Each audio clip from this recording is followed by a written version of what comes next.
Allora, limiti del sistema mercato del nostro lavoro, quali possono essere, come possono essere individuati, visto che voi comunque siete sempre a contatto col mercato del lavoro per esigenza di fornire anche lavoratori, poi insomma, per cercare un po' di smistare le richieste? Ma noi abbiamo, cioè noi italiani siamo riconosciuti nel mondo per la nostra creatività, per la nostra capacità di innovazione. Tempo fa parlavo con un collega cinese, mi diceva sì, noi siamo anche bravi, siamo anche molto migliorati nella produzione, ormai riusciamo a fare delle cose egregie, ed è la verità.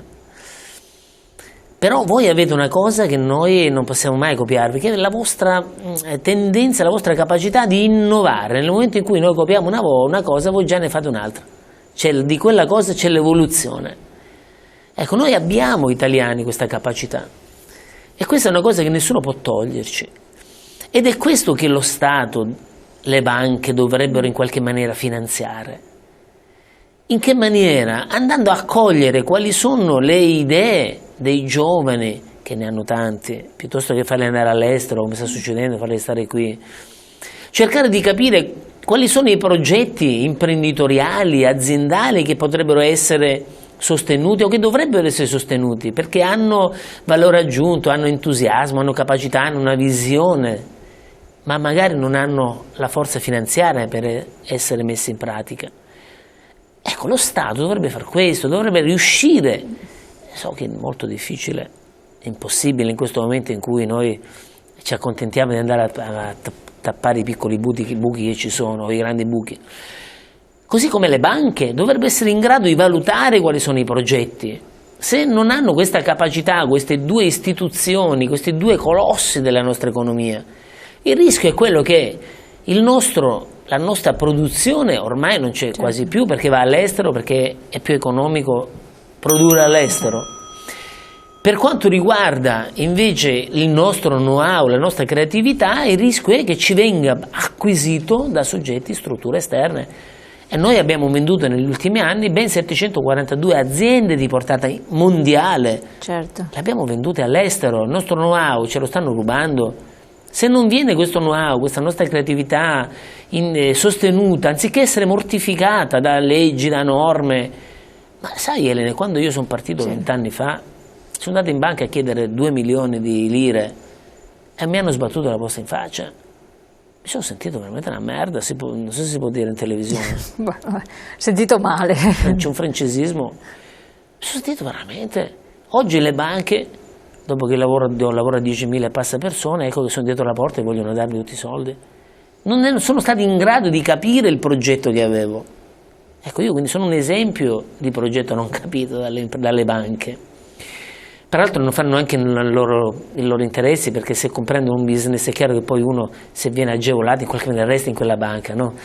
Quindi banca e Stato dovrebbero lavorare non a dare gli 80 euro, non a fare job act, a tirare sta coperta, non a tirare adesso queste pensioni, ma a creare sviluppo, e lo creiamo con quello che nessuno può rubarci, che è la nostra abilità di essere creativi, di essere innovatori, di essere lungimiranti, di essere lavoratori. Cioè, questo chi è che lo aiuta? La banca ti aiuta in questo? No, se non hai soldi non ti aiuta. Lo Stato capisce questo? No, ma è su questi due elementi che noi dobbiamo cogliere. Ribadisco, è molto difficile, perché comunque sono due istituzioni, in questo momento le banche sono interessate a sanare i propri bilanci. Infatti tutto il quantitative easing che viene da tutti i miliardi dell'Europa sono serviti per sanare i bilanci delle banche. La gente arriva dove un poco. Lo Stato è impegnato a creare consenso, perché parliamoci chiaro, finché le cose le vengono fatte sul consenso elettorale, è difficile che possano essere fatte nell'interesse dei cittadini, no? E quindi non è portato a porre questa attenzione verso lo sviluppo, ma questo dobbiamo fare, altrimenti i nostri giovani vanno via.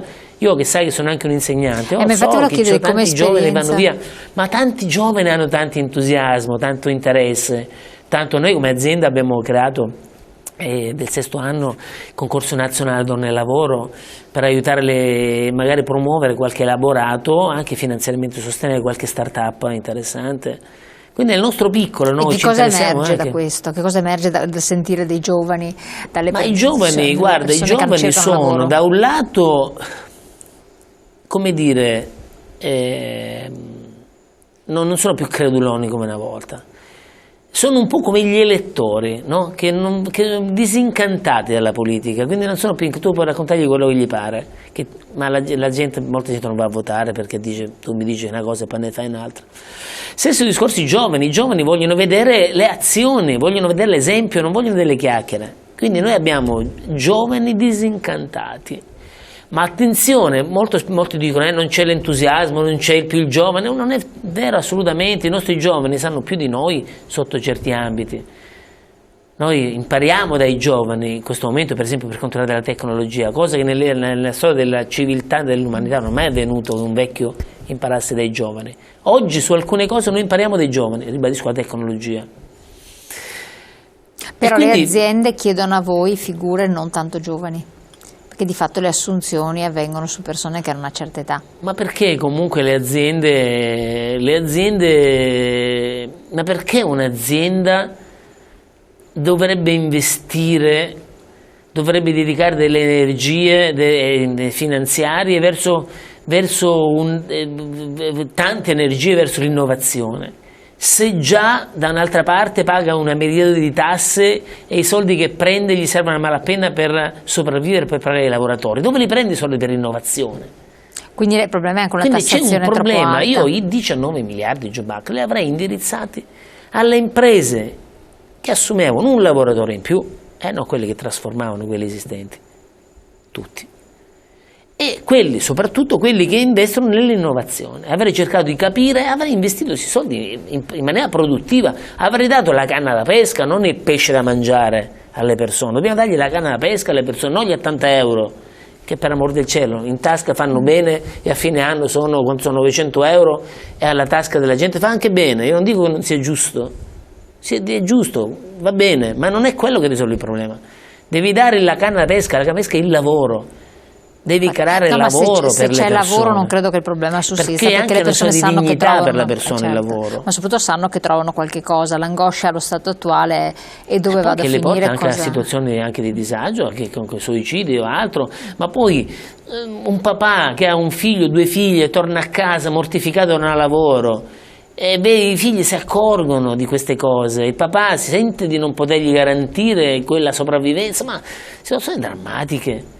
E io con gli 80 euro, questo padre di famiglia che non ha lavoro, a parte che non li prende neanche, perché non c'è lo sgravio fiscale, non fa niente, bisogna creargli dell'occupazione. L'occupazione la crei se c'è l'innovazione, se c'è la creatività.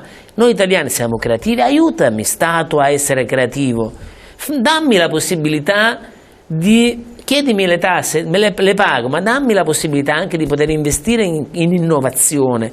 Se io ho questo spirito innovativo, sono un grande lavoratore, perché gli italiani abbiamo queste 2 caratteristiche, dammi delle risorse in modo che io possa lavorare in innovazione, in modo che io possa creare occupazione, che io possa essere competitivo nel mondo. Ma per essere competitivo, a parte l'innovazione tanto bella quanto vuoi, se ci sono troppe tasse non sei competitivo, perché alla fine... Sì, ma io le tasse le pago anche volentieri, se però da un'altra parte ho qualcuno che mi aiuta. Invece se io non ho qualcuno che mi aiuta, poi attenzione, è facile dire trasformiamo, facciamo, insomma, non sono cose semplici, perché qua basta appena vai a toccare gli interessi di una categoria succede il fine del mondo, per cui è sempre difficile da noi il cambiamento. Certo è però che noi non abbiamo scelta, secondo me, perché se no ci troviamo tra qualche anno un paese vecchio, un paese con meno gente, già abbiamo meno con gli immigrati abbiamo, no? Certo, Non è che è in deflazione la crescita delle nascite, abbiamo un paese vecchio, non innovato, e saremo costretti torneremo a essere poveri. Beh, lo siamo già comunque. Ma adesso guarda, c'è tanta comunque molta gente ha ricchezza accumulata negli anni, ma torneremo poveri perché i capitali vanno all'estero e qui resta ben poco, e i ragazzi vanno all'estero, le imprese non hanno possibilità di innovare. Chi sono le imprese che stanno crescendo? Quelle che stanno creando innovazione. Certo. Allora, siamo arrivati al termine, quindi questa è un po' la conclusione della situazione. Dobbiamo creare sviluppo. Chiaro. La vostra azienda come sta andando?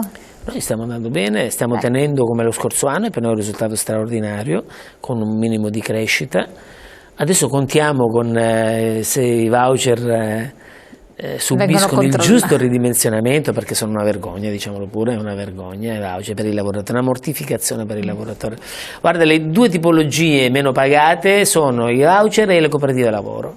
Questo lo sappiamo. I voucher sono stati toccati, cooperative ancora no, speriamo che anche lì, poi sono cooperative anche serie, per amor del cielo, per la maggiore sono cooperative, pagano 4 soldi, quindi cioè noi chiudo dicendo, esatto, si fuori è tempo massimo. pensato, diciamo, tempo indeterminato, tutele crescenti, e da un altro lato abbiamo creato i voucher, diamo spazio ai voucher.